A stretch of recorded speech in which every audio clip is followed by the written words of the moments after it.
الرحمن الرحیم اليوم اکملت لکم دینکم واتممت علیکم نعمتی ورضیت لکم الاسلام دینا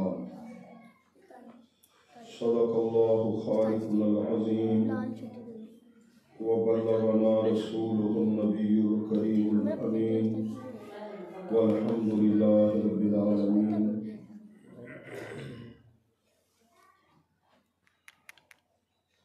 مولا صلی الخالق کلہم یا صاحب الجمال و یا سید البشر من وجهك المنیر لقد نور القمر لا يمكن الصلاة كما كان حقه بعد الخدا بزرگ توئی قصہ مختصر۔ انتہائی محترم و مکرم جملہ حاضرین، پیارے محبوب صلی اللہ علیہ وسلم کے پیارے غلاموں، ہمارا یہ تربیتی کورس عقیدہ ختم نبوت کے تحفظ کے حوالے سے جاری و ساری ہے۔ اللہ تبارک و تعالی ہم سب کا مل بیٹھنا، علماء کرام کا اس وقت عقیدے کے حوالے سے بیان فرمانا، آپ حضرات کا پوری توجہ سے انہماک سے سننا، اللہ اپنی بارگاہ میں قبول منظور فرمائے۔ اللہ کے حضور صمیم قلب سے دعا ہے، اللہ تعالیٰ اس مسجد کو، اس مدرسے کو تا قیامت آباد و شاد رکھے، اور اللہ تعالیٰ ظاہری باطنی ترقی نصیب فرمائے۔ اللہ تعالیٰ ہمارے برادر محتشم مولانا قاری امام علی صاحب اور اس کی پوری ٹیم کو دارین کی سعادتوں سے معلومات۔ برادران اسلام، عزیز طلبہ، کئی دنوں سے آپ عقیدہ ختم نبوت کی اہمیت کے بارے میں علماء کرام کے لیکچر سماعت فرما رہے ہیں، تو ان کی اہمیت کتنی ہے اس عقیدے کی کہ جس طرح اللہ تعالیٰ کی توحید کو ہم نہ مانیں تو پھر مومن نہیں ہو سکتے۔ اللہ کی توحید کو ماننا ضروری ہے،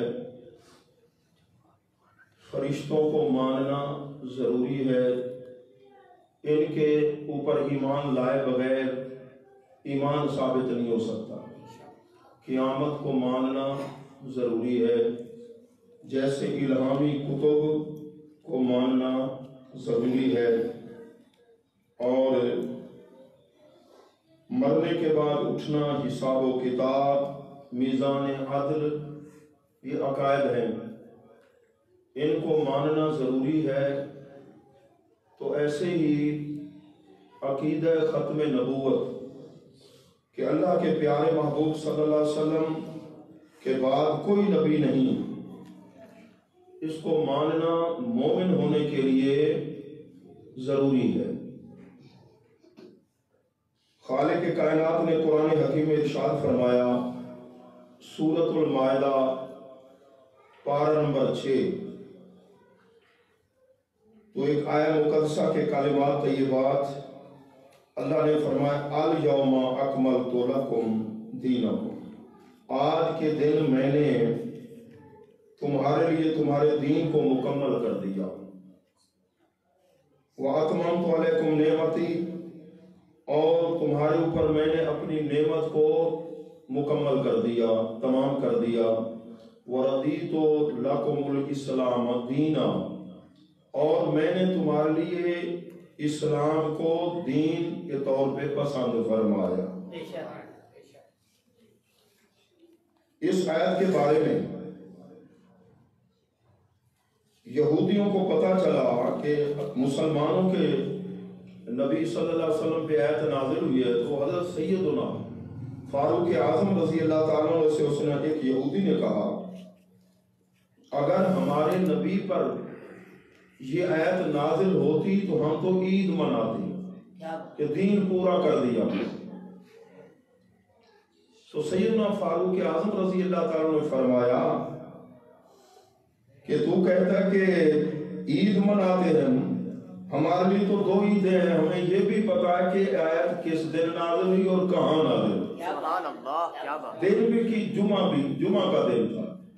اللہ کے پیارے محبوب نے جب حج ادا فرمایا عرفات کے میدان میں نازل ہوئی۔ ایک تو عید اس اعتبار سے ہے کہ حضور علیہ الصلوۃ والسلام کو اللہ نے جو دین عطا فرمایا، اللہ نے فرمایا دین ہم نے مکمل فرما دیا تھا۔ تو یہ آپ صلی اللہ علیہ وسلم کے دین کی خصوصیت ہے، جب دین کامل و اکمل تو اب کسی کی بعد میں آنے کی ضرورت نہیں ہے، ضرورت نہیں۔ جمعہ کا دن ہمارے لیے عید، الجمعہ تو عید للمسلمین، اور دوسرا دین کی تکمیل۔ تو جتنے دین ہیں ان دینوں کی نسبت ان کے نبیوں کی طرف کے دین موسیٰ علیہ السلام، دین عیسیٰ علیہ السلام، اور یہ جو اسلام کا لفظ ہے دین اسلام، یہ دین محمدی کا خاصہ ہے۔ سبحان اللہ، دین اسلام پیارے محبوب صلی اللہ علیہ وسلم کے دین کو کہا گیا۔ اب یہ قرآن کی آیت جس سے ہم استدلال کرتے ہیں حضور علیہ السلام کی ختم نبوت کے حوالے سے کہ دین کو اللہ نے کیا کر دیا، مکمل فرما دیا۔ جب بہاولپور کی سرزمین پہ کافی عرصہ ایک کیس چلتا رہا اور عدالت کے اندر اب فیصلہ ہونا تھا، تو بڑے بڑے علماء موجود تھے۔ حضرت علامہ غلام محمد گھوٹوی صاحب رحمۃ اللہ علیہ موجود تھے، اور نواف آف بہاولپور موجود تھے، ان کے وزراء بھی موجود تھے، اور مرزائی بھی موجود تھے۔ تو آپس میں گفتگو ہونے لگی کہ ختم نبوت کے لیے آپ کے پاس قرآن سے کہاں سے آپ دلیل دیں گے، یہ سوال ہوا۔ تو علامہ صاحب نے فرمایا قرآن مجید جہاں سے کھولو میں دلیل دے دوں، جہاں سے مرضی۔ بڑی حیرت ہوئی کہ کیا قرآن کے ہر صفحے پر؟ فرمایا جہاں سے مرضی کھولو۔ تو قرآن مجید لیا ایک صاحب نے، تو پہلا صفحہ کھولا تو فرمایا پڑھو جہاں سے مرضی۔ تو جس وقت ایسے سورۃ البقرہ کی ابتدائی آیات پڑھی، والذین یؤمنون بما انزل الیک وما انزل من قبلک، فرمایا رک جاؤ، یہی دلیل ہے۔ سبحان اللہ، کیا بات! ختم نبوت کی یہی دلیل کہ اللہ فرما رہا ہے متقین کی صفات کا اللہ نے ذکر فرمایا نا، کہ غیب کو مانتے ہیں، وَيُقِيمُونَ الصَّلَاةَ، دوسری نشانی کے نمازوں کو قائم کرتے ہیں، تیسری نشانی وَمِمَّا رَزَقْنَاهُمْ يُنْفِقُونَ، جو ہم نے رزق دیا اس میں سے خرچ کرتے ہیں، چوتھی نشانی وَالَّذِينَ يُؤْمِنُونَ بِمَا أُنزِلَ إِلَيْكَ، اور وہ ایمان لاتے ہیں، مانتے ہیں جو کچھ اتارا گیا الیکا، اے نبی تجھ پر، آپ کی طرف، یعنی قرآن، وما انزل من قبلک، اور جو آپ سے پہلے، اگر آپ کے بعد آنا ہوتا کسی نے تو ہوتا ومن بعدک، کیا بات! سبحان سبحان اللہ، اللہ، تو سبحان اللہ، تو من بعدک نہیں ہے، من قبلک ہے۔ وما بما انزل الیک وما انزل من قبلک، آگے ومن بعدک نہیں ہے۔ پتہ چلا یہ قرآن کا پہلا صفحہ سورۃ البقرہ، اسی کے اندر ختم نبوت کی دلیل موجود ہے۔ کیا بات! تو پیارے محبوب کے پیارے غلاموں، اگر یہودیوں سے پوچھا جائے اے یہودیوں بتلاؤ تمہارے نبی محترم سیدنا موسیٰ علیہ السلام پر جو کتاب نازل ہوئی کیا وہ آسمانی کتابوں میں سے آخری کتاب ہے؟ کیا حضرت موسیٰ علیہ السلام آخری رسول ہیں، آخری نبی ہیں؟ تو یہودی اس بات کو نہیں مانتے کہ ہمارے نبی پہ جو کتاب نازل ہوئی تورات وہ آسمانی کتابوں میں سے آخری کتاب، اس کو وہ نہیں مانتے، بعد میں کتابیں نازل ہوئی۔ اور نہ ہی اپنے نبی کو آخری نبی مانتے ہیں۔ کون؟ یہودی۔ یعنی یہودی بھی اس بات کا انکار نہیں کرتے کہ اللہ کے پیارے موسیٰ علیہ السلام کے بعد کوئی اور نبی نہیں ہے۔ ہاں، ان سے پوچھا جائے یہ بتاؤ کہ قرآن آخری کتاب ہے یا نہیں، اور جس ذات پہ ذات محمد رسول اللہ صلی اللہ علیہ وسلم پہ نازل ہوئی وہ آخری رسول ہے یا نہیں، تو یہودی بھی اس بات کو مانتے ہیں، لیکن قادیانی نہیں مانتے۔ اور ایسے ہی جو کرسچن ہیں، عیسائی ہیں، ان سے پوچھا جائے اے عیسائیوں بتلاؤ حضرت سیدنا عیسیٰ علیہ السلام کیا آخری نبی ہیں، آخری رسول ہیں؟ ان پہ جو کتاب نازل ہوئی انجیل کیا وہ آخری کتاب ہے؟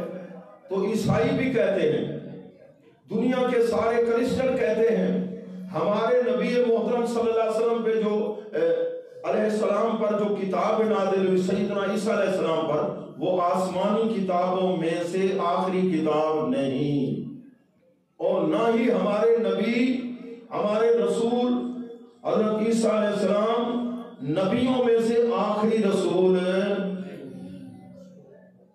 وہ بھی اپنے نبی کو آخری اور اللہ کے پیارے محبوب کو وہ بھی آخری رسول مانتے، وہ بھی آخری رسول مانتے ہیں کہ سیدنا عیسیٰ علیہ السلام نے جو اپنی امت کو درس دیا، قرآن مجید کے اندر بھی وہ لفظ ہے وہ مبشرم برسول یاتی من بعد اسمہ احمد، سبحان اللہ۔ اور انجیل برناباس کئی نسخے محرف کر دی گئی کتاب اصلی شکل میں نہیں، لیکن آج تک عبارت موجود ہے کہ حضرت عیسیٰ علیہ السلام نے اپنے امتیوں کو درس دیا میرے بعد جو عظمت والے رسول تشریف لا رہے ہیں نا، کیا بات، میں تو ان کے جوڑوں کے تسمے کھولنے کی قابل ہوں۔ سبحان اللہ۔ وہ رسول قرآن نے جن کی عظمت کا ذکر فرمایا جو اللہ کی دی ہوئی طاقت سے مردوں کو جنہوں نے جلا دی اور مٹی اٹھا کر پھونک مارتے پرندے بنا دی، کوڑی تھے، مادرزاد، اندھے، یہ قرآن مجید کے اندر حضرت عیسیٰ علیہ السلام کے کمالات کا ذکر ہے۔ تو آپ کوڑیوں کے بدن پہ ہاتھ پھیرتے توڑ کا مرض ختم، مادرزاد اندھے ان کا علاج فرما دیتے، دعا فرماتے آنکھوں میں نور آ جاتا، غیب کی خبریں دے دیتے۔ تو سیدنا عیسیٰ علیہ السلام نے ہمارے پاک پیغمبر صلی اللہ علیہ وسلم کی عظمت کا ذکر کیا تو سن کر ان کا کلمہ پڑھنے والے کتنے ان کو حیرت ہوگی کہ ہمارے نبی کے اندر اتنے کمالات اور ہمارے رسول جن کی عظمت بیان فرما رہے، شان بیان فرما رہے ہیں، وہ کتنی شان والے ہو۔ کیا بات، سبحان اللہ۔ جو نظریات مرزائیوں کے ہیں وہ عیسائیوں کے ایسے نہیں ہے۔ تو پیارے محبوب کے پیارے غلاموں اب حدیث پاک سنیے۔ اللہ کے پیارے محبوب نے فرمایا اول الانبیاء آدم علیہ السلام، دنیا کے اندر جو نبی تشریف لائے سب سے پہلے کون نبی آئے؟ سیدنا آدم علیہ السلام۔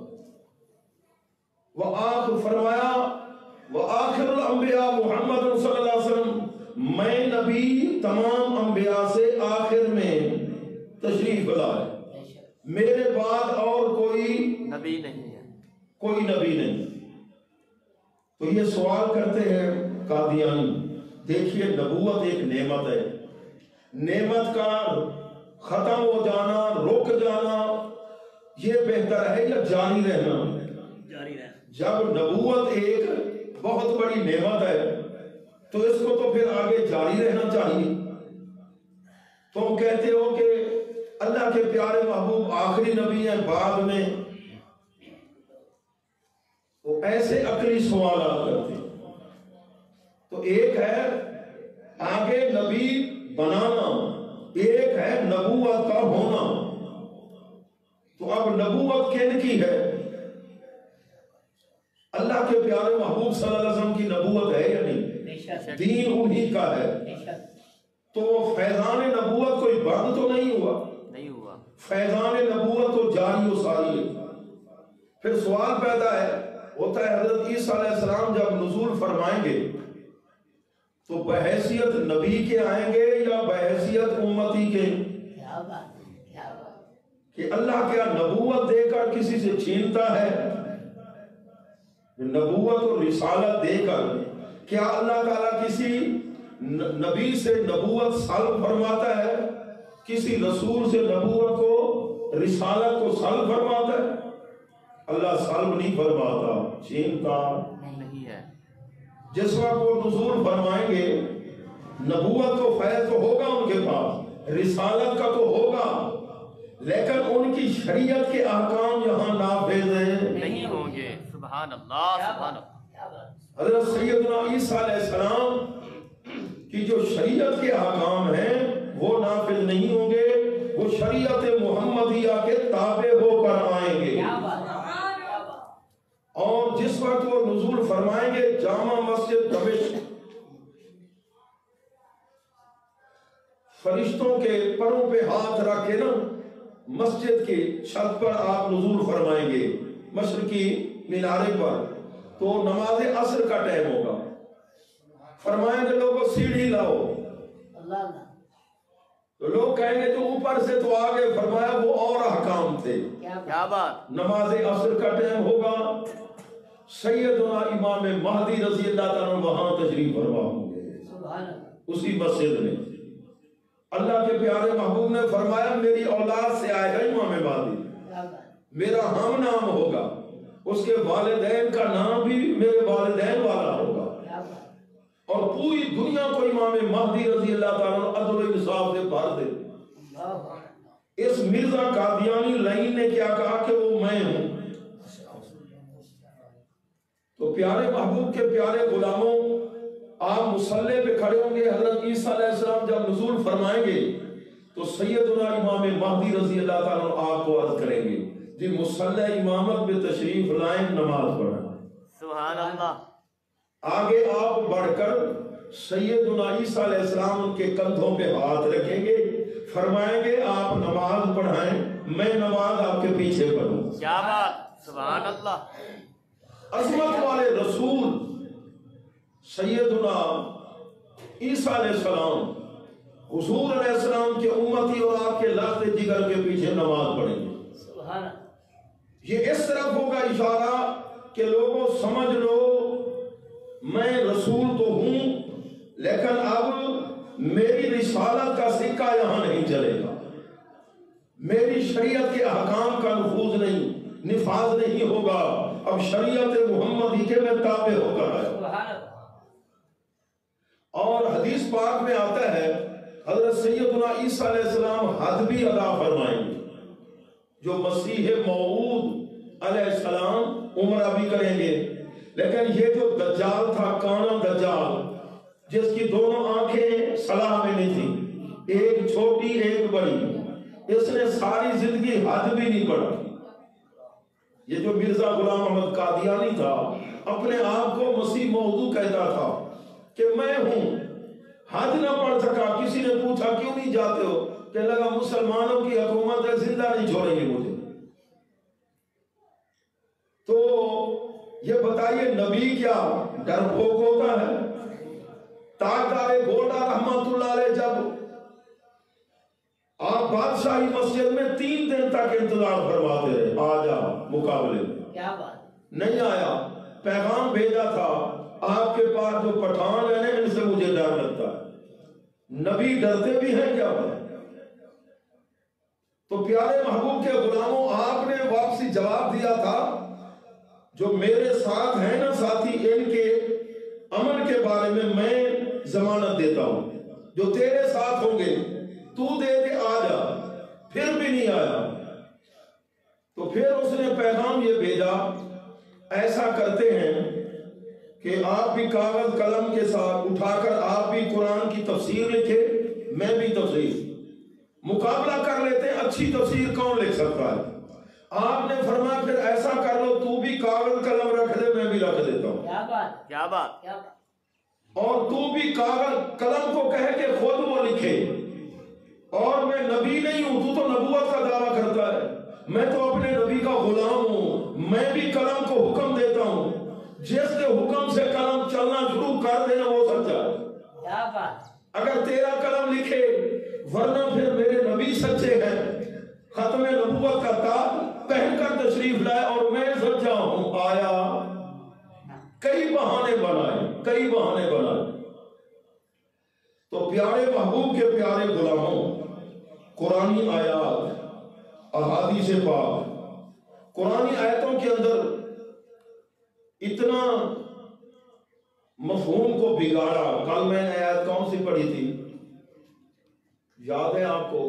ما کان محمد محمد ابا احد من رجالکم ولکن رسول اللہ وخاتم النبیین وکان اللہ۔ تو کتنا انہوں نے قرآن مجید کے ساتھ ایسا سلوک کیا، احادیث اور قرآنی آیات کے مفہوم کو بگاڑا۔ اب خاتم النبیین کی آیت کا تفسیر یا تشریح کے اندر مرزے نے کیا لکھا کہ جی خاتم کا معنی مہر ہوتا ہے، اللہ کے پیارے محبوب صلی اللہ علیہ وسلم کی مہر لگے تو تب نبی بنتا ہے، مہر لگانے والے۔ تو میں بھی تو کہتا ہوں کہ میری نبوت پر انہوں نے مہر لگائی ہے، یہ معنی کیا جی، جبکہ خاتم النبیین کا معنی ہے، اللہ کے محبوب نے خود ترجمہ فرما دیا کہ میں آخری نبی ہوں، لا نبی بعدی، میرے بعد کوئی نبی، لا نبی بعدی کا کیا مطلب ہے؟ لیکن اس نے کیا کیا، اس معنی کو بگاڑ دیا۔ دھوکہ کرنے والے کیسے دھوکہ کرتے ہیں، قرآن کے لفظ ہیں، تو اس لیے علم کی بھی ضرورت ہے کہ ہم علماء کے پاس بیٹھیں، اپنے بچوں کو پڑھائیں، علم کی طرف راغب ہوں۔ یہ جو علوم و فنون، قرآن مجید کی تفسیر، حدیث کو سمجھنے کے لیے جن علوم کی ضرورت ہے ان علوم کو سیکھنا بھی چاہیے، ورنہ جاہلانہ انداز سے لوگ قرآن کے معنی بگاڑ رہے ہیں۔ مثلا جو اندر سے کالے باہر سے بھی کالے، اندر سے کالے وہ اصحاب الجنہ اصحاب النار کا کیا معنی کرتے ہیں پتہ ہے آپ کو؟ معاذ اللہ، بعض صحابہ جنتی اور بعض دوستی، اصحاب النار کا یہ معنی کرتے ہیں۔ تو کیا یہی معنی بنتا ہے؟ اللہ۔ تو ایسے ہی قرآن مجید کے اندر ہے نا مسئلہ، وہ نکاح والا، فنکحوا ما طاب لکم من النساء، آگے مسنا و ثلاث و رباع، کیا معنی ہے؟ نکاح کرو دو دو، تین تین، چار چار۔ کتنی حد ہے؟ اگر حقوق پورے کر سکے تو چار تک۔ معنی بگاڑنے والوں نے، ایک فرقے نے پتہ کیا معنی کیا، مسنا سے دو کا مفہوم لے لیا، اور آگے مسئلہ ثلاث اس سے وہاں سے تین کا لے لیا، کتنے ہو گئے؟ پانچ، اور رباع چار، کتنے ہو گئے؟ نو۔ انہوں نے لکھ دیا 9 نکاح جائز، یہ گمراہ کرنے کے لیے۔ ایک اور جماعت، ایک اور فرقہ گمراہ، یہ آپ کو بتا رہا ہوں کہ پڑھتے قرآن ہیں، کیا بات، حدیث پڑھیں گے لیکن معنی میں اب آپ کو اصول کا پتہ نہ ہو، قرآن کی تفسیر کا پتہ نہ ہو، اصول تفسیر نہیں پڑھے، صرف نحو کا پتہ نہیں، 360 اصطلاحات منطقی ہم سمجھاتے ہیں، 80 اصطلاحات ہم طالب علموں کو اصول فقہی سمجھاتے ہیں کہ قرآن کو عبارت النص کیسے سمجھنا ہے، اس سے اشارت النص کیا ہے، عبارت النص کیا ہے، دلالت النص کیا ہے، ظاہر کیا ہے، نص کیا ہے، مفسر کیا ہے، محکم کیا ہے، خفی کیا ہے، مشکل کیا ہے، مجمل کیا ہے، متشابہ تعریف کیا ہے، اس کا حکم کیا ہے، خاص کیا ہے، عام کیا ہے، صریح کیا ہے، کنایہ کیا ہے، سمجھ آ رہی ہے؟ سبحان اللہ. پھر بیان کی سات قسمیں کون کون سی ہوتی ہیں، ان کا حکم کیا ہوتا ہے، ثم کس کے لیے آتا ہے، او کس کے لیے آتا ہے، حتی کس کے لیے آتا ہے، با کے کتنے معنی ہوتے ہیں. تو یہ اصول قواعد سمجھائے جاتے ہیں. ایک گمراہ فرقہ اور آیا، انہوں نے کیا کیا، مسنا کا معنی کیا ہے، دو دو، کتنے ہو گئے، 4 آگے تین تین، یہ کتنے ہو گئے، 6 اور 4، 10 آگے 4 4 8 ہو گئے، 10 اور 8، 18. اس گمراہ فرقے نے یہ لکھ دیا کہ 18 نکال دیں. اللہ اکبر کبیرہ. سمجھ آ رہی ہے؟ پڑھا کیا ہے، قرآن پڑھا ہے، پڑھا قرآن ہے. لیکن اب قرآن کو ہم کیسے سمجھیں گے، جو حدیث کو ساتھ ملائیں گے نا. جس محبوب صلی اللہ علیہ وسلم پہ قرآن نازل ہوا، تشریح تو آپ فرمائیں گے تو سمجھ آئے گا. ورنہ قرآن میں تو ہے نا اقیم الصلاۃ، نماز قائم کرو. اللہ کے محبوب پڑھ کر اگر نہ دکھاتے کسی کو پتہ چلتا. زکوٰۃ کے بارے میں، حج کے بارے میں، جتنے دین کے مسائل ہیں، حدیث کو ساتھ ملائیں گے کہ اللہ کے پیارے محبوب نے اس قرآن کی آیت کا مفہوم کون سا بیان، کیا مفہوم آپ نے بیان فرمایا. تو ہم قرآن کو سمجھنے کے لیے کس کے محتاج ہیں، حدیث کے محتاج ہیں. پھر حدیث کو سمجھنے کے لیے کس کے محتاج ہیں، اصولوں کے. پھر اس کو سمجھنے کے لیے کس کی ضرورت ہے ہمیں، قواعد، اصول وغیرہ.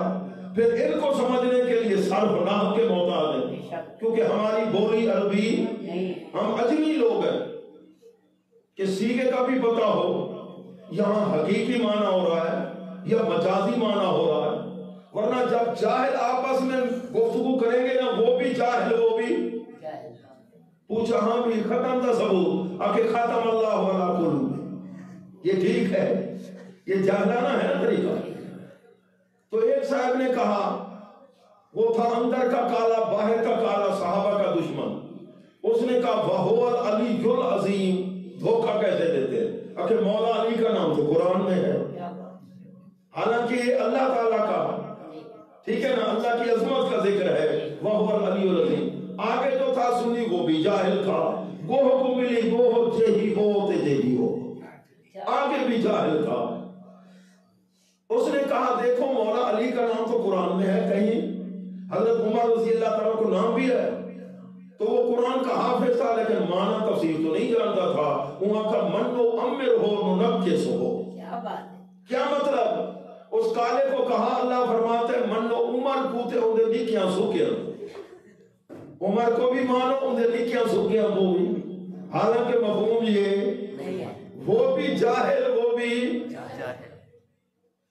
تو اب اگر جہلا کو دیکھنا ہو تو کثیر تعداد میں آپ اپنی تمنا پوری کر سکتے ہیں. ایسا حالات ہے یا نہیں نا؟ قرآن کو سمجھنے، اصول، ضابطے، ان کے بارے میں کوئی پتہ نہیں ہے. قرآن کی پھر آیات کون سی منسوخ ہیں، کون سی ناسخ ہیں، اس کا پتہ بھی. تو پھر یہ کہاں ہمیں پتہ چلے گا، دینی مدرسے میں علماء کے پاس اپنی اولاد کو پڑھائیں گے، 6 7 8 سال طالب علم پڑھیں گے یہ سارے اصول قواعد، پھر انہیں پتہ چلے گا کہ گفتگو کرنی کیسے ہے. جب کسی سے مناظرانہ گفتگو کرنی ہو تو گفتگو کے 3 حصے ہوتے ہیں. کتنے ہوتے ہیں؟ 3 حصے. اس کے لیے ہم کتاب پڑھاتے ہیں، رشیدیہ پڑھاتے ہیں. یہ علم مناظرہ کی کتاب ہے. مناظرہ کیا ہے، مقابلہ کیا ہے، مجادلہ کیا ہے، اس کے اصول کیا ہے، ضوابط کیا ہے.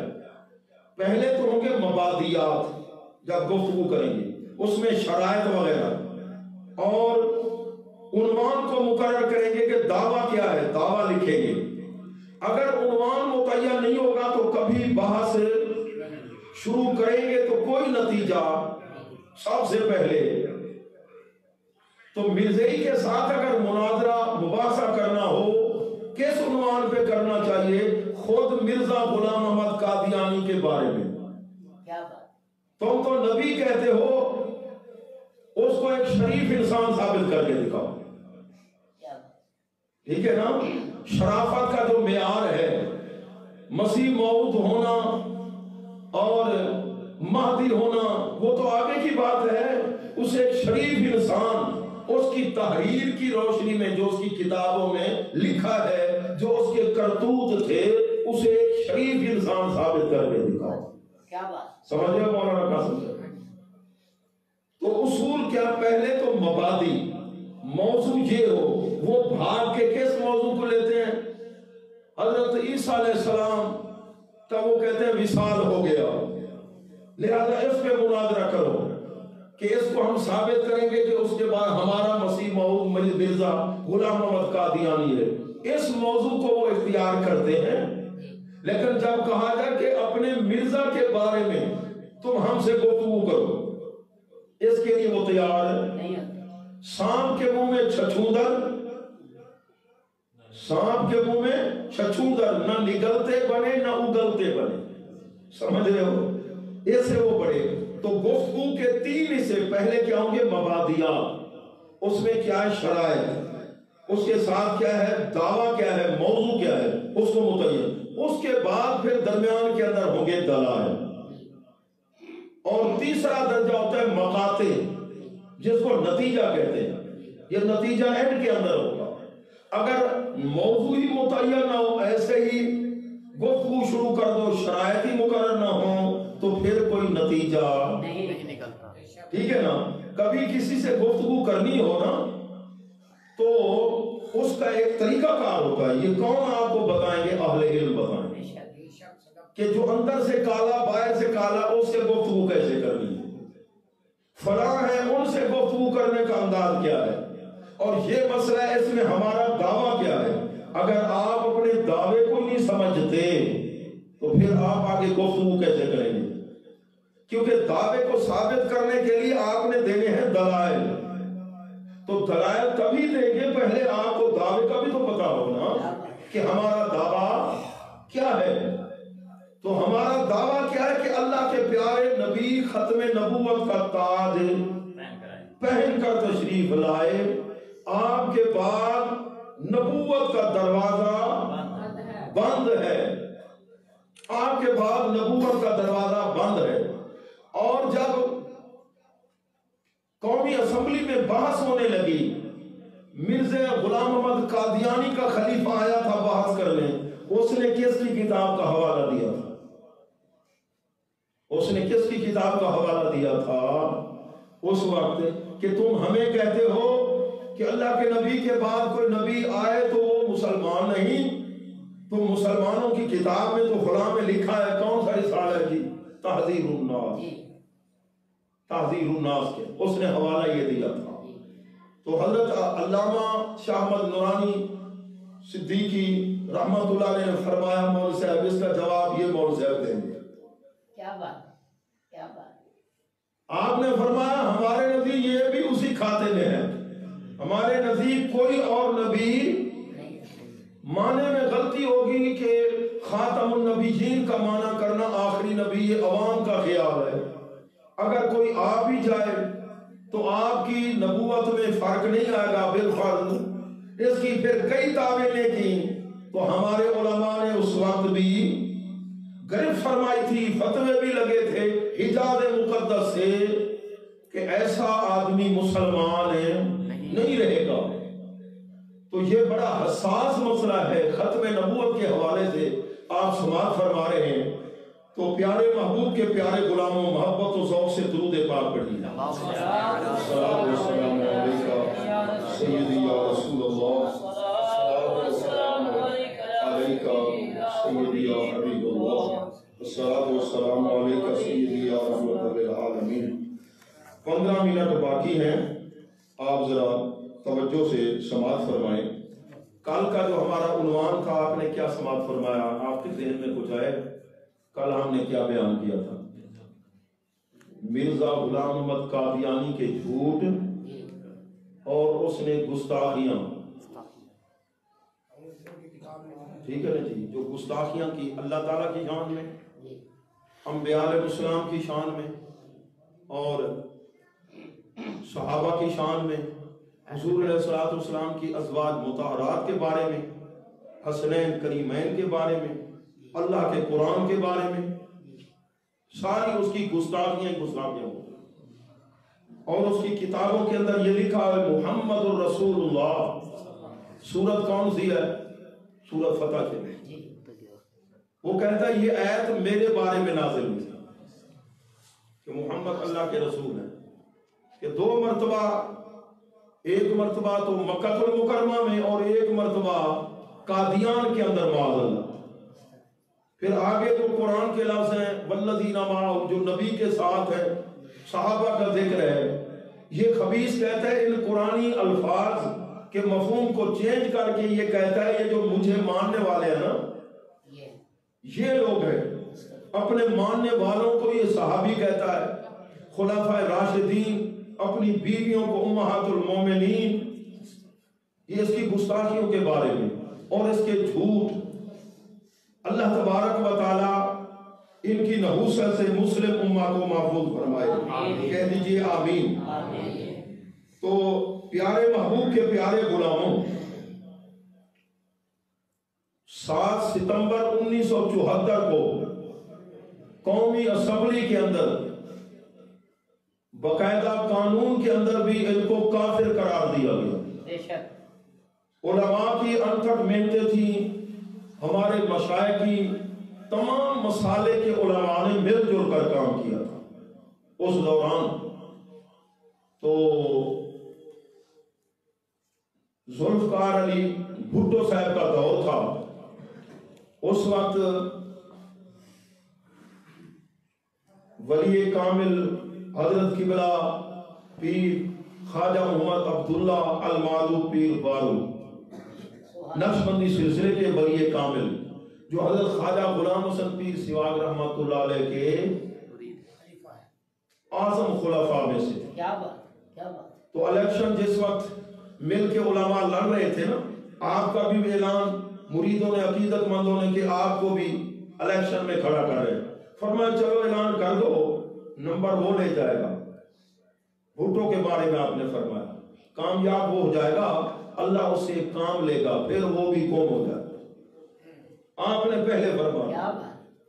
تو اسی دور کے اندر قبلہ اشاہ احمد نورانی صدیقی رحمت اللہ علیہ، تو اور شیعہ علماء، جماعت اسلامی کے علماء، دیوبندی مکتب فکر کے علماء، تمام نے مل جل کر کام کیا تھا۔ تو آخر وہاں 1974 کے اندر ان کو قانون کے اندر بھی فتوے تو پہلے موجود تھے، مدارس کے اندر علماء کی محنت کیا تھا کہ مرزا غلام احمد قادیانی کو وہ خود بھی کافر ہے اور اس کے ماننے والے بھی کیا ہیں؟ کافر ہیں، سارے کے سارے کافر ہیں۔ جو اس کو نبی مانیں گے، اس کے ماننے والے وہ خود بھی کافر اور ماننے والے بھی کافر ہیں، یہ تھا فتویٰ۔ تو عدالت کے اندر بھی اور ایسے سندھ اسمبلی کے اندر، سندھ کے اندر جو ہے نان مسلم بھی کافی تعداد میں، ہندو وغیرہ، وہ بھی الیکشن میں حصہ لیتے ہیں اور پھر کامیاب ہو کے وہ بھی قومی اسمبلی، صوبائی اسمبلی میں ہوتے ہیں۔ تو اس دوران اجلاس ہو رہا تھا سندھ کی صوبائی اسمبلی میں، ایک صاحب نے کھڑے ہو کے کہا جی آئندہ تحریر کے اندر جب حضور صلی اللہ علیہ وسلم کا نام لکھا جائے نا، حضرت محمد صلی اللہ علیہ وسلم، تو ساتھ خاتم النبیین کا لفظ بھی لکھا جائے۔ کیا بات، کیا بات۔ یہ سندھ کی صوبائی اسمبلی کے اندر۔ تو اس وقت جو تھے نا، ہندوؤں نے بھی تائید کی، کیا بات، ٹھیک ہے نا، جو امت دعوت ہے یا امت اجابت ہے، حضور علیہ السلام کی امت دعوت تو سب کو ہے نا جی، اس میں تو سارے شامل ہیں، اور اجابت میں وہ شامل ہیں جنہوں نے مانا ہے، جنہوں نے کلمہ پڑھا ہے سب نے اس بات کو تسلیم کیا. اب حالات یہ ہیں کہ اللہ کے محبوب کا جہاں اس میں گرامی جب لکھا جائے تو ساتھ کیا لفظ لکھا جائے؟ خاتم النبیین کا نام بھی لکھا جائے.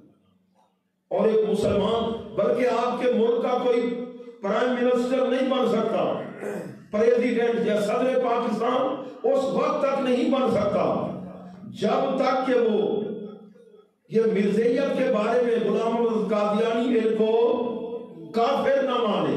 ایسے ہے یا نہیں؟ اور یہ بڑی محنت کی گئی، کئی دنوں تک گفتگو ہوتی رہی. بھٹو صاحب چاہتے تھے کہ ان کا نام نہ ہو، کل کو کوئی ایسے اب اس کا ہم نام لکھ دیں تو پھر اوروں کا نام.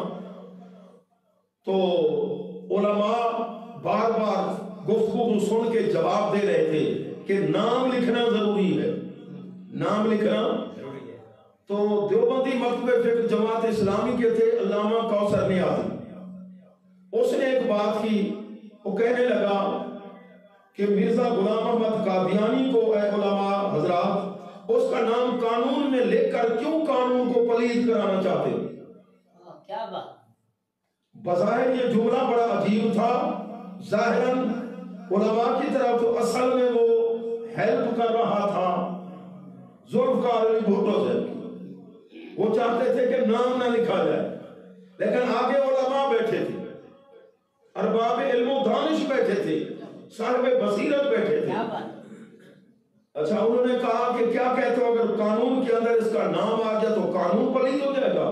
کیا قرآن کے اندر شیطان کا لفظ نہیں ہے؟ کیا بات! قرآن کے اندر شیطان کا لفظ ہے یا نہیں ہے؟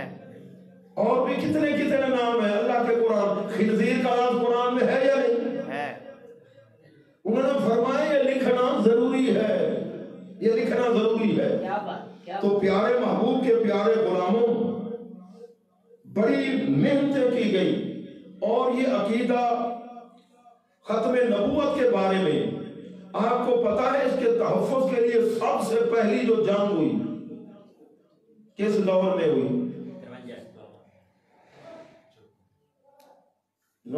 حضور علیہ الصلوۃ والسلام کے دور کے اندر جس نے نبوت کا دعویٰ کیا وہ کون تھا؟ مسیلمہ کذاب. تو حضور صلی اللہ علیہ وسلم کے دور کے اندر جتنے غزوات جنگیں ہوئی کتنے صحابہ شہید ہوئے؟ 300 کچھ، 200، ہاں 300 سے کم، یعنی 269 تک لکھتے ہیں، 269. یعنی جتنی یہ جنگیں ہوئی غزوات انہیں 269 صحابی شہید. اور پتہ ہے آپ کو صحابہ کون ہیں؟ حضور علیہ السلام کا سرمایہ ہے عظیم. 23 سال تک اللہ کے محبوب نے یہ تیار بنوایا. اور مجھے بتائیے ایمان کے بعد سب سے بڑی نیکی کون سی ہے؟ حج بڑی نیکی ہے، حج نیکی ہے، لیکن سب سے بڑی نیکی نماز ادا کرنا نیکی ہے یا نہیں؟ لیکن تمام نیکیوں میں ایمان کے بعد بڑی نیکی نہیں ہے.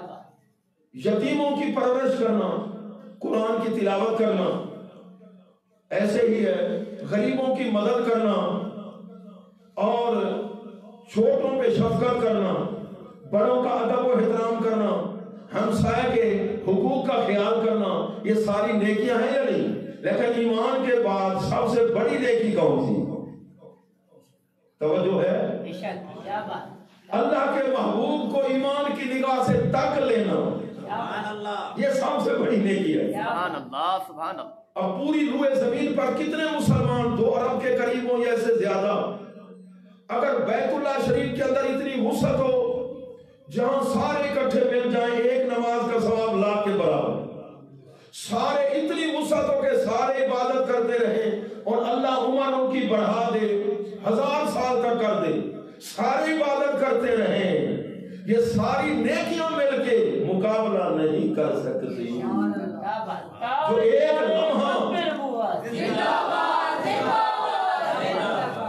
ایک لمحہ صدیق اکبر نے اپنی نگاہوں سے محبوب کے رخ انور کو تک لیا، مولا علی نے دیکھا، حضرت عمار بن یاسر نے دیکھا، 1,00,000 کئی ہزار صحابہ نے دیکھا. تو صحابہ کون ہیں؟ یہ عظیم سرمایہ ہے. صحابہ کو ایک طرف کر دو نہ قرآن محفوظ رہتا نہ حدیث نہ اسلام اللہ کے محبوب کے دین کی اور محافظ ہیں، اور حضور علیہ السلام کے نکاح کے گواہ ہیں، آپ کے نکاح کے گواہ ہیں۔ حضرت سیدہ خاتون جنت رضی اللہ تعالیٰ عنہ کا نکاح حضرت مولا علی رضی اللہ تعالیٰ سے ہوا، تو گواہ کون تھے؟ حضرت ابو بکر و حضرت عمر رضی اللہ تعالیٰ عنہ۔ ان کا حضور پاک کا نکاح تو آسمانوں پہ نہیں ہوا، نہیں، زمین پہ ہی ہوا، وہ تو اللہ کی طرف سے حکم ہے، نکاح کو پڑھایا گیا۔ تو گواہ کون تھے؟ حضرت ابو بکر اور حضرت عمر رضی اللہ تعالیٰ عنہ، نکاح کے گواہ ہیں۔ تو پیارے محبوب کے پیارے غلاموں، صحابہ تو ہے نا عظیم سرمایہ، فرمایا صحابی کا نجوم، میرے صحابہ ستارے ہیں ہدایت کے، جس کی ابتدا کرو گے کامیابی۔ اور فرمایا میں جس طرح قرآن کو چھوڑے جا رہا ہوں، اپنی اطرت کو چھوڑے جا رہا ہوں، تو ایسے اپنی سنت کو بھی چھوڑے جا رہا ہوں، اور میرے صحابہ کی سنت بھی ہے، علیکم بسنتی و سنت الخلفاء الراشدین۔ ایسے میں صدیق اکبر کو چھوڑے جا رہا ہوں، فاروق اعظم کو چھوڑے جا رہا ہوں، پیارے محبوب کے پیارے غلاموں حضرت عثمان و علی رضی اللہ تعالی عنہم اجمعین۔ تو پیارے محبوب کے پیارے غلاموں 269 صحابہ کیا ہوئے؟ شہید ہوئے۔ اور جب مسیلمہ کذاب، یہ لفظ کیا ہے؟ مسیلمہ کذاب، کذاب کون سا صیغہ ہے؟ ہاں جی، کذاب یہ کون سا صیغہ ہے؟ یہ فعال کے وزن پر مبالغے کا صیغہ ہے، جیسے علام مبالغے کا صیغہ، فعال کیا معنی؟ سب سے بڑا جھوٹا، بہت جھوٹ بولنے والا، فعال کے وزن پر، یہ صیغے بھی یاد کرنے۔ تو مسیلمہ کذاب جس نے دعویٰ کیا تھا نبوت کا، تو حضرت سیدنا صدیق اکبر رضی اللہ تعالی عنہ کے دور کے اندر اس خبیث کے ماننے والوں سے جس وقت جنگ ہوئی، کتنے صحابہ شہید ہوئے؟ عقیدہ ختم نبوت کے تحفظ کے لیے 1200 صحابہ شہید ہوئے، جن میں 700 قرآن کے قاری، قرآن کے حافظ، اور 70 صحابی تو ان میں بدری صحابی بھی تھے، کیونکہ اس وقت بدری صحابی جو تھے نا، ان کی بڑی اہمیت تھی۔ حضرت عمر رضی اللہ عنہ، حضرت صدیق اکبر ان کو ادھر ہی رکھتے تھے، ان کو لڑائیوں میں نہ بھیجا جائے، لیکن جب عقیدہ ختم نبوت کے تحفظ کی باری آئی تو فرمایا اب بدری صحابی بھی جائیں۔ 70 تو بدری صحابی شہید ہو گئے تھے، 1200 صحابہ اسی ایک جنگ کے اندر۔ تو آپ سمجھیں پھر صحابہ کے نزدیک پیارے محبوب صلی اللہ علیہ وسلم کی ختم نبوت کے عقیدے کی حفاظت کی اہمیت کتنی، کہ اگر اسی طرح یہ جو نان مسلم لوگ ہیں کہتے ہیں کہ جب مسلمانوں کے نبی کی کوئی اگر توہین کرے تو یہ سڑکوں پہ نکل آتے ہیں، اگر کوئی شراب پیتا ہے تو سڑکوں پہ نہیں نکلتے، زناکاری کوئی کرے تو یہ بھی تو اسلام کے اندر حرام ہے، ایسے سود کا کاروبار ہے اور برائیاں ہیں، اگر ان کے نبی کے خلاف کوئی توہین کرے، خاکے بنائے تو یہ سارے کے سارے باہر نکل آتے۔ وجہ کیا ہے؟ پوچھا گیا تو ہمارے اہل علم نے جواب دیا، فرمانے لگے تمہیں پتہ نہیں، اللہ کے پیارے محبوب ہمارے ایمان کی اصل ہے، اور جتنے یہ دشمن ہیں ہمارے اصل پہ یہ ضرب لگانا چاہتے ہیں، باقی تو ہمارے اعمال تو عمارت کے رنگ روغن ہے نا، اگر بنیاد ہی نہ رہے گی تو پھر آگے عمارت اسلام کی کیا رہے گی؟ تو اس لیے عقیدہ ختم نبوت کے بارے میں کہ اتنی حساسیت اس کی کتنی ہے، اس پر علماء نے بڑی محنتیں کی، کتابیں لکھی، علماء نے جو مضامین اپنے اپنے دور کے اندر کئی مناظرانہ دلائل دیے ہیں، ان کتابوں کو اور تحریروں کو جمع کر کے کئی تو 100 سے زیادہ جلد بنا دی، بہت زیادہ ضخیم کتابیں موجود ہیں، بس ذوق ہو مطالعے کا اور ان اصول اور قواعد کو سمجھنے کا کہ اگر اللہ کے نبی کے بعد آگے نبوت کا دروازہ اور کھولنا تو پھر تو ہوگا کہ پچھلی شریعت کو بھی منسوخ کر دیا جائے، احکام بھی چھوڑ دیے جائیں، نئے احکام ہوں۔ تو پیارے محبوب کے پیارے غلاموں، یہ باہر سے سہارا دینے والے، ان کی پشت پر ہاتھ رکھنے والے کون ہیں؟ اب بھی اگر کوئی قادیانی کی پشت پر کوئی مسلمان اس کی دوم پر ذرا زور دے نا تو چیختے کون ہیں؟ امریکہ والے، برطانیہ والے کیوں چیختے ہیں؟ اصل میں یہ انہی کے پالتو ہے، وہ یہی چاہتے ہیں۔ جب برطانیہ سے انگریز آئے تھے نا متحدہ ہندوستان میں، جب پاکستان نہیں بنا تھا، حکومت کرنے کے لیے آئے تو اس وقت انہوں نے کیا کیا؟ اپنے ساتھ پادریوں کو بھی لائے تھے، پادریوں کو کہا کہ مسلمانوں کو آپس میں لڑاؤ، ان کے جو عقائد ہے نا اسلامی نظریہ، ان کے بارے میں ان کو چیلنج کرو اور ان سے مناظرے شروع کر دو۔ اور انگریز کا یہ اصول ہے لڑاؤ اور حکومت کرو۔ کیا سن رہے ہیں؟ کیا کرو؟ لڑاؤ اور حکومت۔ ہاں، اب 12 بج گئے ہیں، ذرا توجہ سے سماعت فرمائیں، گھڑیوں پہ بج گئے لیکن الحمدللہ چہرے پہ 12 بجے خوش بیٹھے ہیں نا جی، سبحان اللہ، خوش بیٹھے ہیں سن کر، تو الحمدللہ ہمارا وقت ضائع نہیں ہو رہا۔ تو اللہ تعالیٰ کا فضل و کرم ہے کہ ان لوگوں کا کیا نظریہ ہے جو انگریز کے لڑاؤ اور حکومت کرو، یہ آپس میں لڑتے رہے۔ تو بڑے بڑے پادری ان کے آئے، مختلف دعوے کرتے تھے، کہیں کہیں بے مسلمان آپس میں لڑتے رہے۔ اس دور کے اندر ہمارے علماء نے بڑی محنتیں کی، ہر دور کے اندر سامنے علماء آئے، چٹائیوں پہ بیٹھ کے پڑھانے والے، اتنے ان کے پاس وسائل نہیں تھے، غربت کا دور تھا،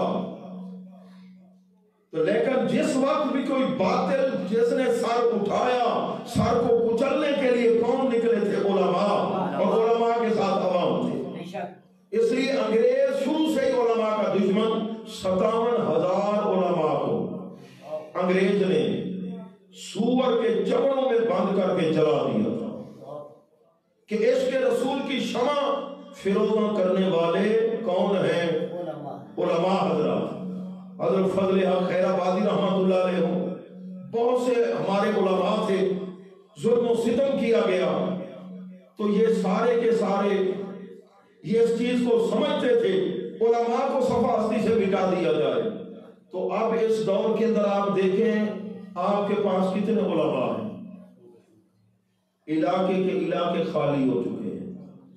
جس نے کتابیں مکمل پڑھی ہیں بخاری شریف تک، تفسیر کو بھی جانے، عربی کتابوں کا مطالعہ کر کے سمجھ بھی سکے اور عربی ترکیب کے مطابق مفہوم کو سمجھ سکے، قرآن کے ناسخ و منسوخ کو سمجھ سکے، اب کتنے علماء حضرات ہیں ہمارے سٹیج پہ جب جمع ہوتے ہیں خطاب کے لیے، تو ان میں علماء کتنے ہوتے ہیں؟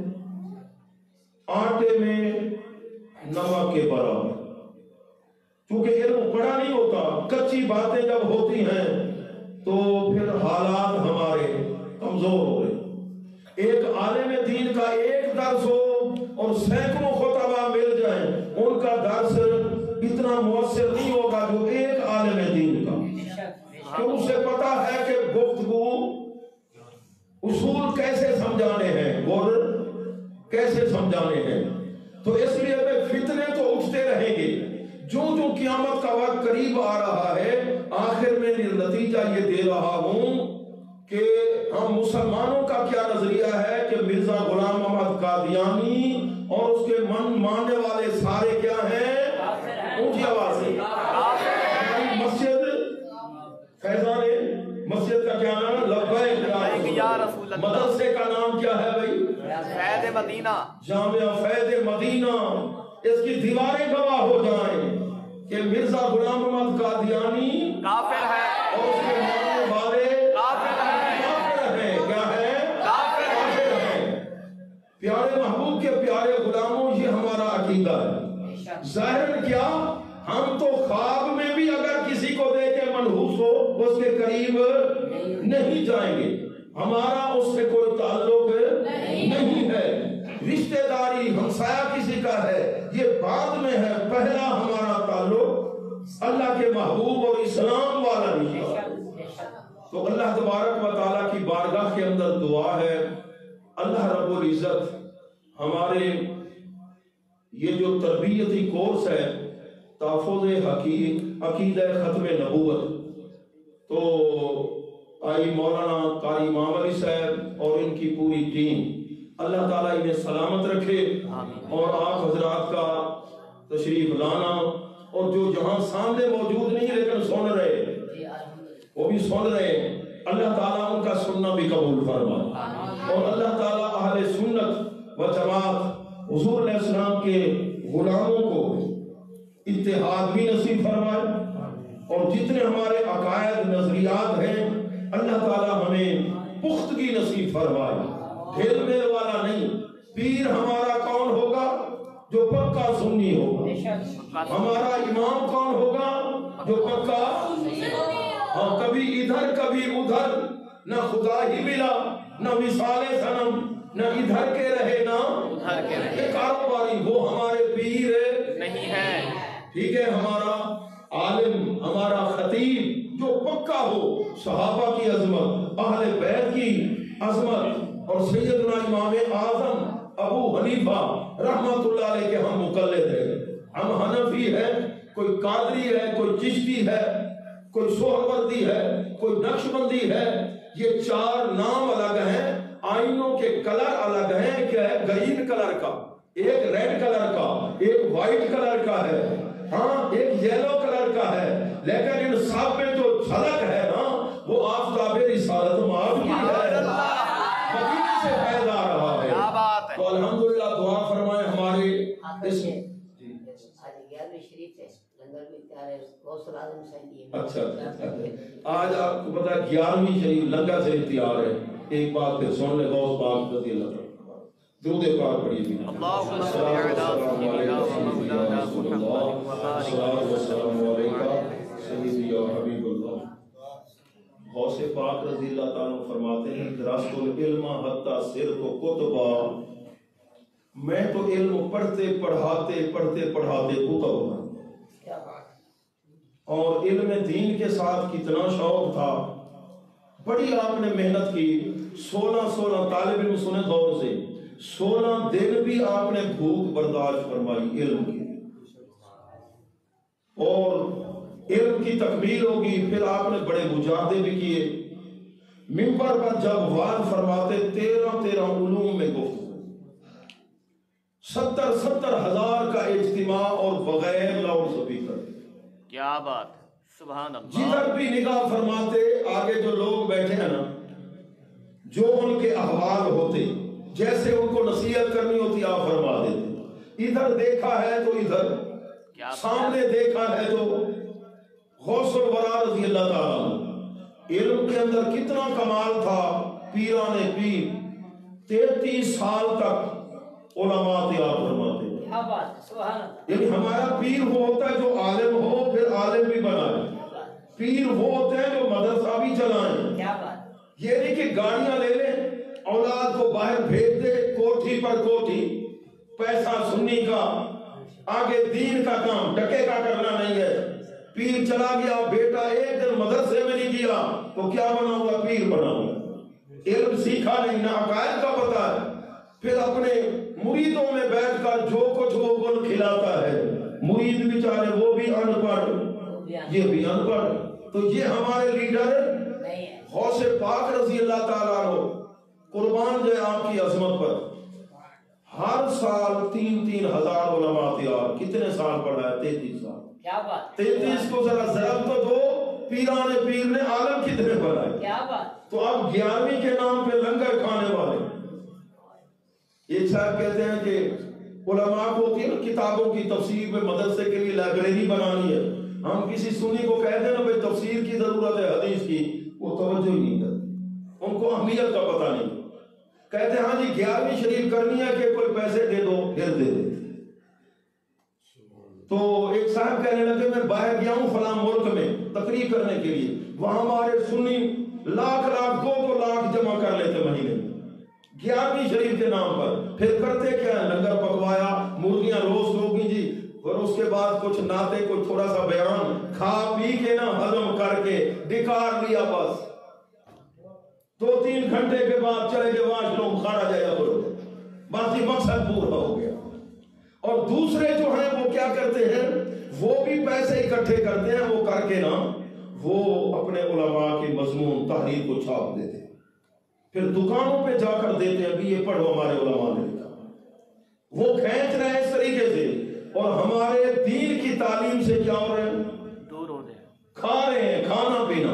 بھئی یہ 11ویں کا لنگر کھائیں، باعث برکت ہے یا نہیں؟ ثواب تو ہے، ثواب ہے اس میں کوئی، لیکن اگر 11ویں والے پیر کو اصحال ثواب کرنے کے لیے ایک تفسیر آپ مدرسے کی لائبریری میں جمع کروا دیں، حدیث کی کتاب ہو۔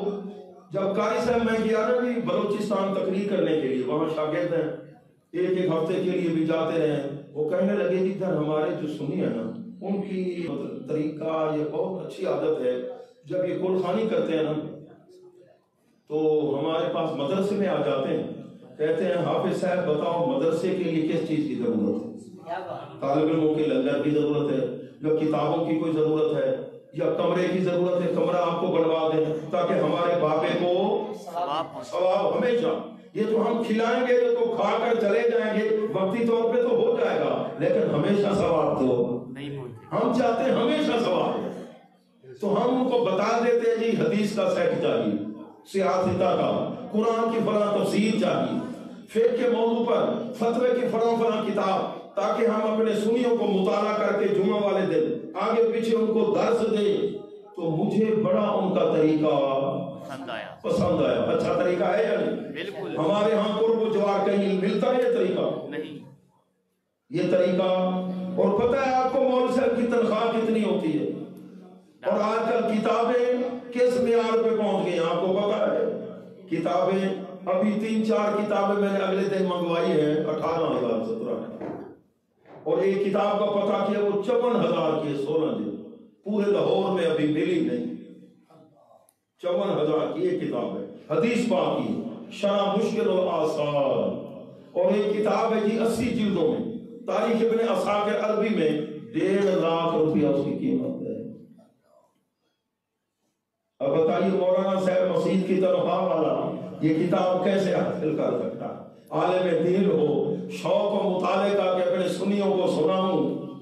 جس وقت میں پڑھا رہا تھا نا جی وہاں کراچی، عظیم مدرسہ ہے مفتی غلام نبی، علامہ مفتی غلام نبی صاحب رحمۃ اللہ علیہ کا، میں نے کہا اتنا آپ کا بڑا مدرسہ ہے لیکن افسوس کہ لائبریری آپ کے پاس تھی۔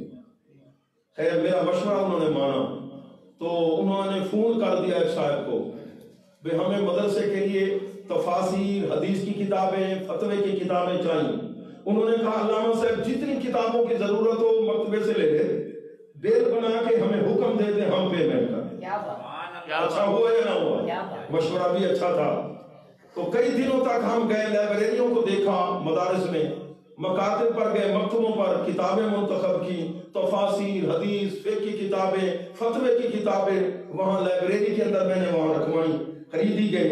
تو مفتی صاحب نے ان کو شکریہ کا لیٹر جاری کیا کہ میں آپ کا شکریہ ادا کرتا ہوں، آپ نے مدرسے کے لیے ہیلپ کی۔ اس نے کہا علامہ صاحب میں آپ کا شکریہ ادا کرتا ہوں، یہ میرے لیے سعادت ہے کہ آپ نے ہمیں یہ اس نیکی کا موقع عطا فرمایا۔ امید ہے کہ آئندہ بھی آپ مجھے یاد فرمائیں گے، ایسے بھی ہیں نا۔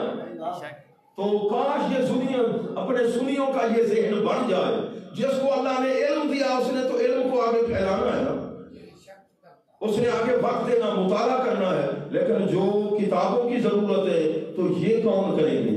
آپ کو پتہ ہے کچھ لوگ ایسے ہیں کہ وہ 5-6 اپنے ہم نظریہ بنا لینا علاقے میں، پوری گرانٹ باہر سے آ جاتی ہے، 6 آدمی تیار کر لیں وہ مسجد بنا لیتے ہیں۔ ہمارے علاقہ ہے کیرول کے ساتھ ایک علاقہ، ایک آدمی ہے اس مسئلہ کا، صرف ایک آدمی، اس نے پروگرام کیا تو پورے ضلع کے آدمی وہاں قرب و جواب اس کے مسلک والے وہاں اکٹھے ہو گئے جی، ایک آدمی کی کال پر۔ اور ہمارے ہاں ہم تو اہمیت ہی نہیں دیتے نا، جو فلاں مولوی صاحب نے کوشش کی ہے، ہمارے خود مولوی صاحبان ہی اگر پہنچے، اگر کوشش کریں 4 5 مقتدیوں کو کہیں تو آ جائیں گے یا نہیں آئیں گے؟ کیسے مولانا محمد قاسم صاحب سے پوچھیں، آ جائیں گے، لیکن کوشش کریں ہم تو پیارے محبوب کے پیارے غلاموں، ہم نے تو صدا دی ہے نا، امام علی صاحب نے تو بانگ دے دیا ہے نا، اب مسجد میں آ جائیں۔ ہاں جی، ہم نے یہ کورس رکھ دیا ہے تو فائدہ ہوا یا نہیں ہوا؟ یہ مدرسہ بتائیے کوئی سٹی کے اندر تو نہیں، شہر کے اندر نہیں، دیہات میں بیٹھے یا نہیں؟ تو ہمت ہے یا نہیں ہے؟ ورنہ مساجد تو بڑی بڑی ہیں، آپ حقوق میں چلا جائیں، لیکن جو جتنا کام ادھر ہو رہا ہے تو ان کو شاباش دینی چاہیے یا نہیں؟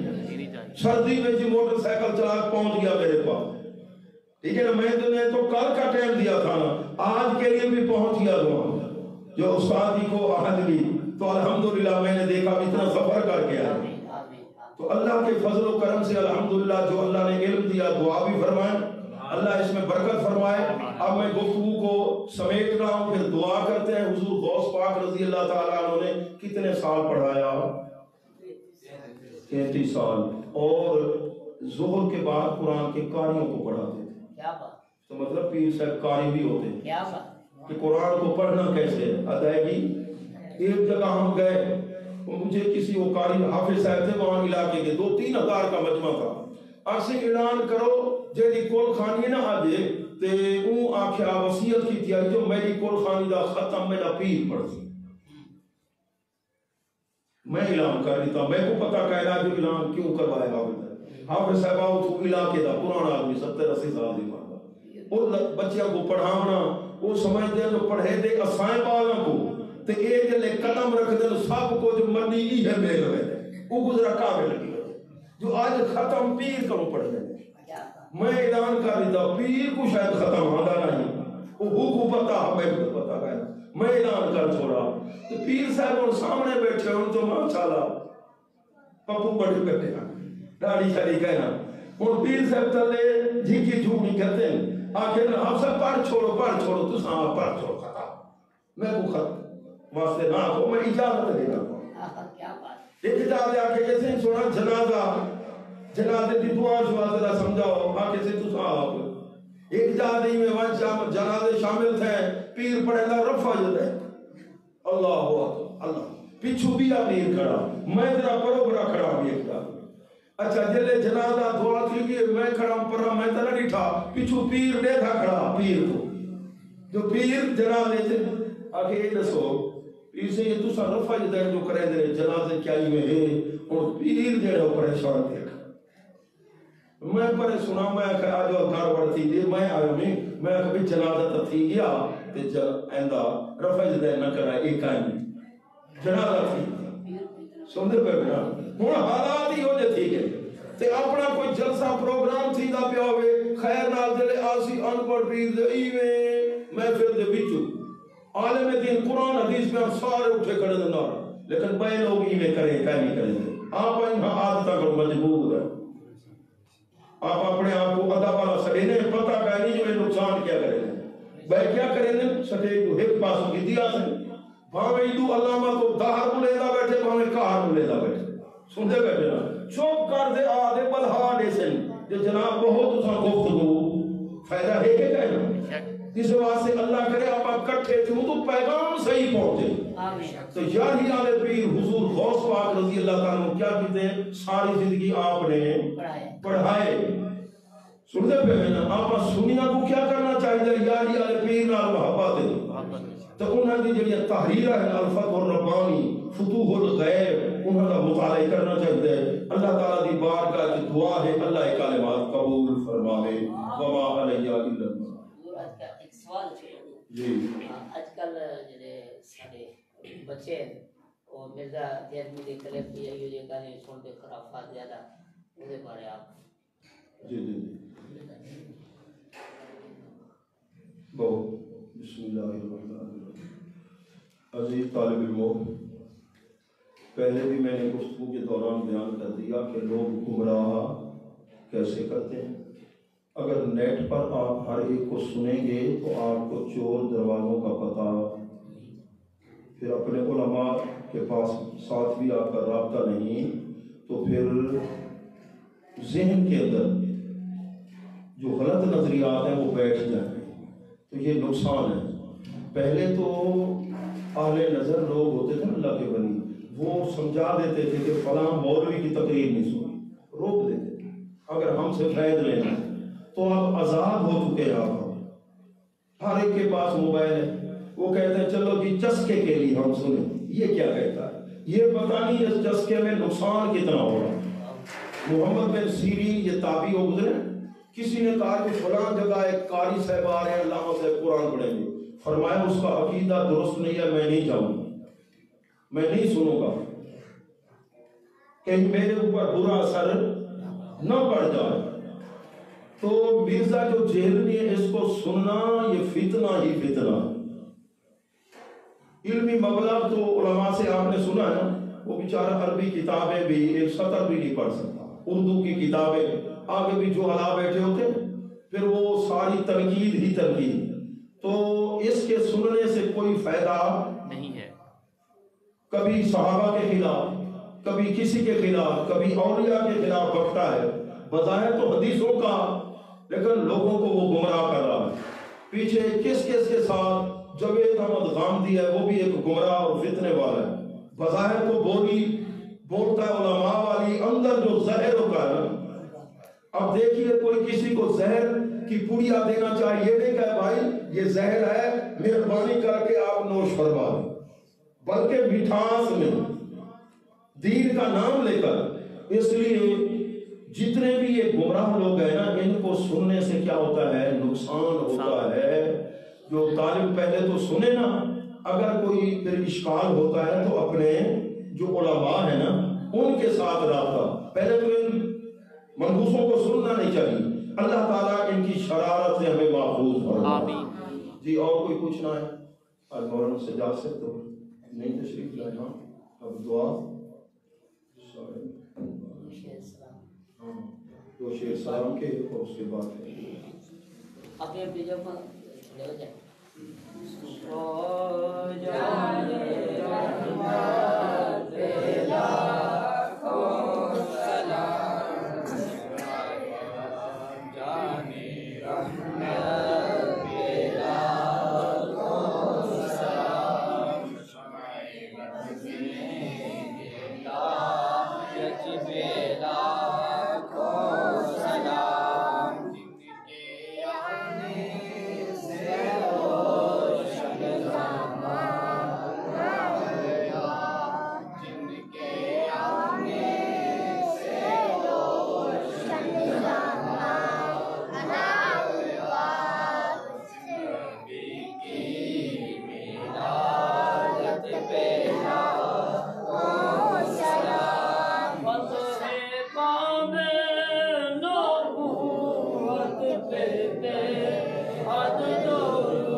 اللهم صل على سيدنا مولانا محمد وعلى آل سيدنا ومولانا محمد وبارك وسلم. اللهم أحسن عاقبتنا في الأمور كلها وأجرنا من خزي